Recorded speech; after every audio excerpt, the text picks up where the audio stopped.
Hello everyone, welcome to Corsify. I'm Reema. Hope you all are doing well during this pandemic. तो चलिए आइए हम शुरू करते हैं आज का session NCERT biology exemplar class 12th का chapter number 13 organisms and population. शुरुआत करेंगे हम इसके राउंड 4 से long question answer type questions के साथ। Question number 2, an individual and a population has certain characteristics, name their attributes with definition. इसमें बोला गया है कि एक इंडिविजुअल या एक पॉपुलेशन की कुछ सर्टेन कैरेक्टरिस्टिक्स होती हैं, कुछ विशेषताएं होती हैं, तो उन सभी का नाम लिखिए और डिफाइन भी करिए। अ population has certain attributes that an individual organism does not have. किसी भी पॉपुलेशन के पास एक कुछ सर्टेन तरह के एट्रीब्यूट्स होते हैं जो कि किसी व्यक्ति के पास नहीं होते। An individual may have birth and death. किसी भी एक इंडिविजुअल में को बर्थ या डेथ होती है, but a population has birth rate and death rate. लेकिन किसी पॉपुलेशन का जो है वो बर्थ रेट और डेथ रेट होता है। Refers to per capita birth and death respectively. The rate hence expressed as change in numbers increase or decrease with respect to number of population. पहले हम इसके लिए हम बर्थ रेट क्या है और डेथ रेट क्या है उसकी डिफाइन देख लेते हैं। बर्थ रेट होता है नंबर ऑफ बर्थ पर 1000 इन अ ईयर, यानी कि एक साल में कितने ज़्यादा बर्थ हुए पर 1000 पॉपुलेशन के हिसाब से।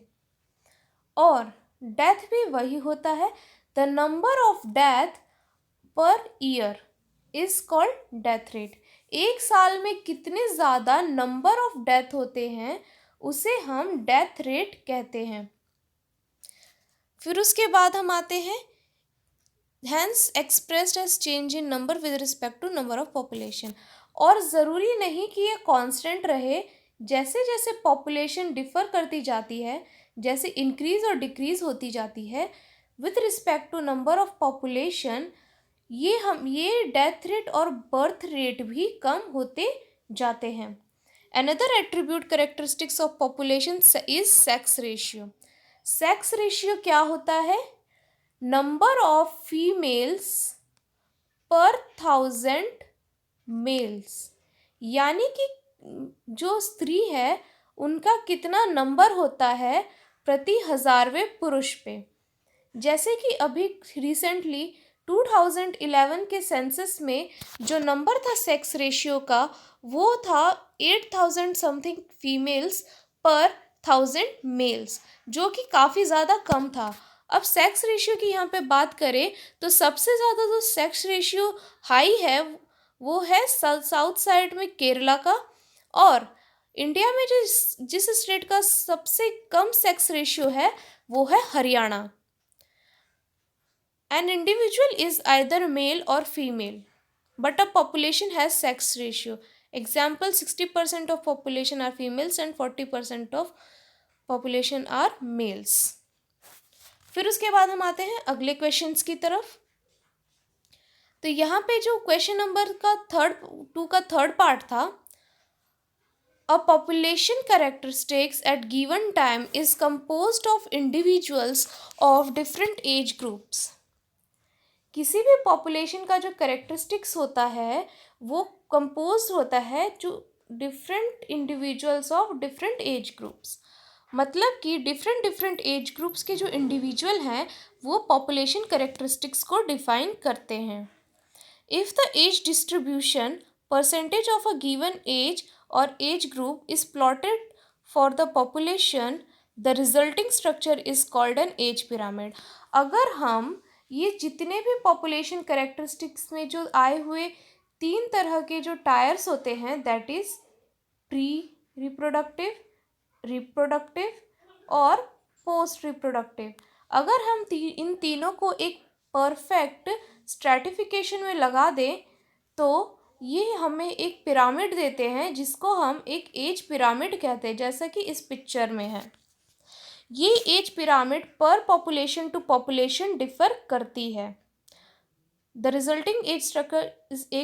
resulting structure is called an age pyramid. For humans, the age pyramid generally show age distribution of male and females in a combined diagram.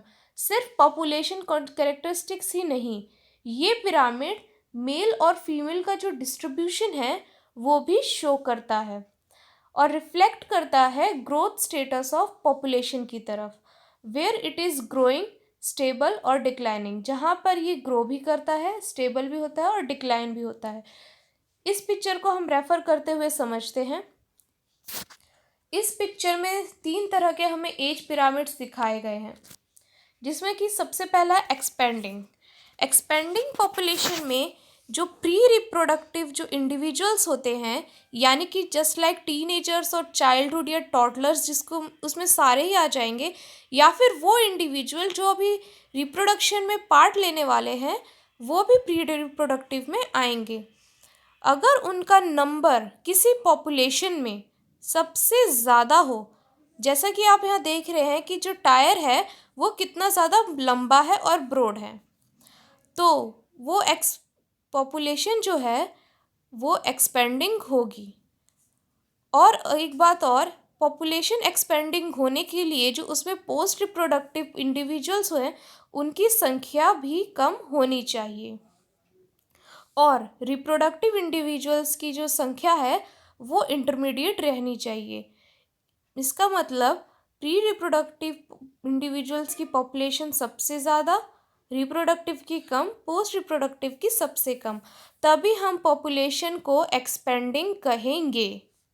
फिर उसके बाद हम आते हैं स्टेबल पे। स्टेबल पॉपुलेशन क्या होती है? जहाँ पे प्री रिप्रोडक्टिव और रिप्रोडक्टिव एज के जो इंडिविजुअल्स होते हैं वो इक्वल इन नंबर हों, और जो पोस्ट रिप्रोडक्टिव जो इंडिविजुअल्स होंगे वो लेस इन नंबर होंगे, तभी हम किसी पॉपुलेशन को स्टेबल कहेंगे। फिर उसके बाद हम आते हैं डिक्लाइनिंग पे। डिक्लाइनिंग में क्या होगा कि जो प्री रिप्रोडक्टिव जो इंडिविजुअल्स हैं उनका जो नंबर है वो कम होगा, और जो पोस्ट रिप्रोडक्टिव इंडिविजुअल्स हैं उनका नंबर जो है वो भी ज़्यादा होगा यहाँ पर, और जो रिप्रोडक्टिव स्टेज है वो यहाँ पे इंटरमीडिएट करेगा between post reproductive and pre reproductive, तभी एक पॉपुलेशन जो है वो डिक्लाइनिंग होगा। तो इसी के साथ ये राउंड यहीं पे ख़त्म होता है। Thank you.